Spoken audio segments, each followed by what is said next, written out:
Exam तो 5 मई को है, तब तक तो नोट्स का इंतजाम हो ही जाएगा और अभी पूरे 6 दिन बाकी हैं। मैं क्या कहती हूँ शालू, आज किसी के आगे गिड़गिड़ा ही लेते हैं, कोई तो रहम खा के नोट्स दे ही देगा। निशु शालू को बोले जा रही थी। शालू हंसते हुए बोली, वैसे भी बीएड के एग्जाम देने के लिए आज तक तो कोई खास तैयारी की नहीं है जो इस बार करेंगे। टीचर्स का पढ़ाया कुछ पल्ले तो पड़ता नहीं है। रूपल की मेहरबानी रही तो इस बार भी नोट्स की रीडिंग करके पास हो ही जाएंगे। मजे की बात यह है निशु, हमें कोई तकलीफ भी नहीं उठानी पड़ेगी। सही कहती हो शालू, चलो चलते हैं रूपल के रूम में नोट्स की भीख मांगने, फिर कल ही सिटी जाकर के फोटोकॉपी भी करा लेंगे। रूपल बड़ी ही सीधी सरल स्वभाव की थी। वह कभी किसी की मदद के लिए पीछे नहीं हटती थी। निशु के नोट्स मांगने पर रूपल ने कोई ऐतराज नहीं जताया।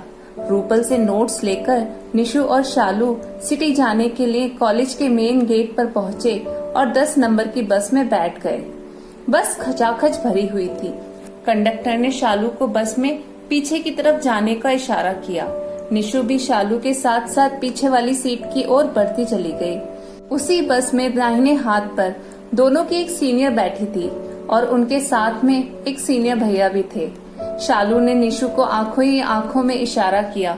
दोनों डेट पर जा रहे हैं। शालू से रहा नहीं गया और वो अपनी सीनियर से पूछ ही बैठी, दीदी आप कहाँ जा रहे हो? नीरा ने बिना किसी झिझक के शालू को बताया कि हम रसोई रेस्टोरेंट जा रहे हैं खाना खाने। और तुम कहाँ जा रहे हो? दीदी हम तो नोट्स की फोटोकॉपी कराने जा रहे हैं, एग्जाम आ गए हैं, आपको तो पता ही है बीएड की पढ़ाई कैसे होती है, बस नोट्स की आखिरी उम्मीद है। नीरा कहती है यह सब तो ठीक है, लेकिन शायद तुम लोग भूल गए हो। निशु उत्तेजित होकर पूछती है, क्या दीदी हम क्या भूल गए? यही कि आज मंगलवार है, सिटी बंद होता है। निशु और शालू बोले, हे भगवान अब क्या करें दीदी? नीरा कहती है, अब आधे से ज्यादा रास्ते तो आ ही गए हो, ट्राई करके देख लो, क्या पता कहीं पर कोई शॉप खुली मिल जाए। निशु और शालू एक दूसरे की ओर देखने लगे कि आज तो फोटोकॉपी होना मुश्किल ही लगता है, किराया बर्बाद होगा सो अलग। नीरा और निशांत सिटी के पहले वाले कट पर ही उतर जाते हैं। नीरा कहती है, बाय शालू बाय निशु। दोनों कहते हैं बाय दीदी, फिर मिलते हैं। सिटी में रेलवे स्टेशन के सामने बस रुकती है और निशु व शालू भी उतर जाते हैं। बस से उतरकर दोनों सबसे पहले रेनबो प्रिंट्स की शॉप पर जाते हैं। रेनबो प्रिंट्स में फोटोकॉपी दूसरी शॉप्स के मुकाबले काफी सस्ती होती है, इसीलिए कॉलेज के सभी स्टूडेंट्स यहीं फोटोकॉपी कराते हैं। लेकिन रेनबो प्रिंट्स तो बंद थी। शालू की नजर दूर से ही नवरंग शॉप पर पड़ती है। वह निशु को कहती है, ओह नो यार, नवरंग भी बंद है, अब तो सिटी के अंदर मार्केट में ही फोटोकॉपी करानी पड़ेगी। निशु कहती है, हाँ यार, दूर दूर तक सारी दुकानें बंद ही नजर आ रही हैं। आज का तो दिन ही वेस्ट हो गया। चल अब सिटी के अंदर ही देखते हैं, मार्केट में क्या पता कोई दुकान खुली हो। निशु और शालू बातें करते करते रोड क्रॉस ही कर रहे थे कि अचानक शालू को कुछ शक सा होता है, जैसे उनका कोई पीछा कर रहा हो, मानो किसी ने शालू के सूट या दुपट्टे को टच किया हो।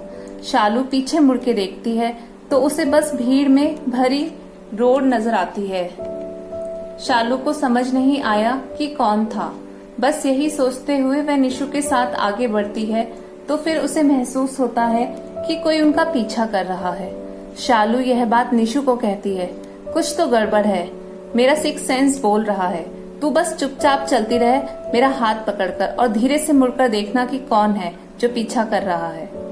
निशु पीछे मुड़कर देखती है। एक शराबी बार बार शालू का दुपट्टा पकड़ने की कोशिश करता है। शालू पीछे मुड़ के उस शराबी को धक्का देती है और जमकर सुनाती है। फिर दोनों आगे बढ़ते हैं, तब भी वह शराबी पीछे ही पीछे आ रहा होता है। दोनों थोड़ा घबरा जाते हैं। शालू बोलती है, चल स्वीट्स शॉप पर चलते हैं, वहाँ देर बाद वहाँ से निकल लेंगे। कुछ देर बाद उन्हें वह शराबी नहीं दिखता है। पूरा बाजार बंद था। ले दे के बस 1-2 खाने पीने की शॉप्स खुली थीं। बस बहुत सारे रिक्शे खड़े थे और कुछ रिक्शे वाले भी। निशु और शालू दुकान से बाहर आते हैं, तभी अचानक वह शराबी भी आ जाता है और अचानक से दोनों की ओर बढ़ता है। दोनों बहुत डर जाते हैं। के बाहर कुछ रिक्शे वाले भी थे। शालू कहती है, चल निशु, इन रिक्शे वालों को कह के देखते हैं, क्या पता कुछ हेल्प कर दें। निशु दौड़ के एक रिक्शे वाले के पास जाती है और कहती है, भैया एक शराबी हमारा बहुत देर से पीछा कर रहा है, आप कुछ मदद कर दीजिए।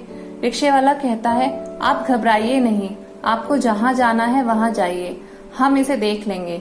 शालू को याद आता है कि उनकी सीनियर नीरा यही सिटी में रसोई रेस्टोरेंट में आई है। वह निशु को रसोई की तरफ बढ़ने का इशारा करती है।